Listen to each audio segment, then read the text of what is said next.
Il y a une réelle complicité entre eux. Leurs caractères sont étonnamment semblables. Ils sont même presque jumeaux. On peut parler d'alter ego entre eux. Ils sont tous les deux très jaloux, très possessifs, pas rancuniers, ce qui facilite les réconciliations. Ils sont toujours très directs dans ce qu'ils demandent, très insistants tous les deux.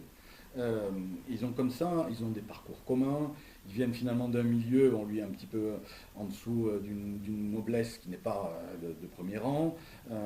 Donc ils ont un milieu commun, ils ont des aspirations communes, ils sont ambitieux tous les deux, mais pas pour le même fauteuil, ce qui est important, parce que sinon ils n'auraient jamais pu s'entendre.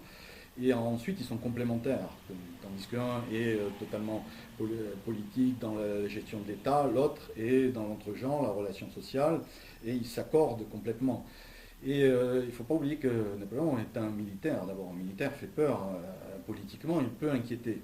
Donc il faut à ses côtés, à son bras, quelqu'un qui puisse tempérer cette image.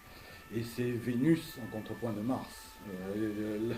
La ficelle est ancienne, mais elle marche toujours. Et quand on a une Joséphine comme ça, qui intrinsèquement a un bon caractère et qui entre en empathie facilement avec les gens, forcément elle rassure si lui pouvait t'inquiéter. Joséphine est une femme de réseau.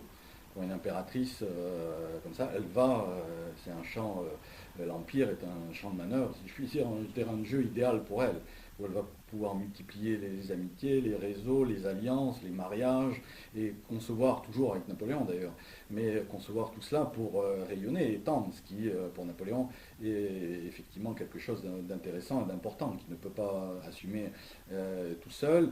Napoléon est très peu présent à la cour, hein. C'est quelqu'un qui est occupé à la guerre, à l'armée, etc., évidemment à la politique avec les ministres, donc il accorde peu de temps aux courtisans.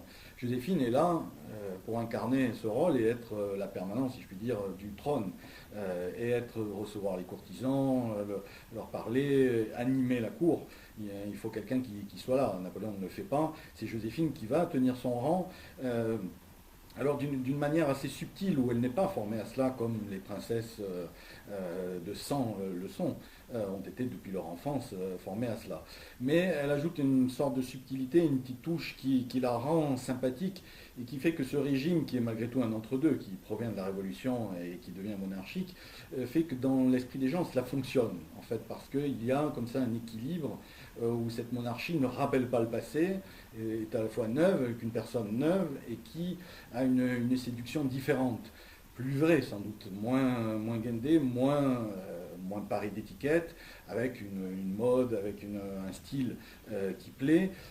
Donc du coup, elle tient son rang et, de manière même assez étonnante et permanente. En fait, elle ne lâche jamais, elle est toujours de toute façon là, elle est prête à assumer ce rôle. Jamais elle demande que ça, même si elle s'en plaint. En fait, elle demande d'être au centre.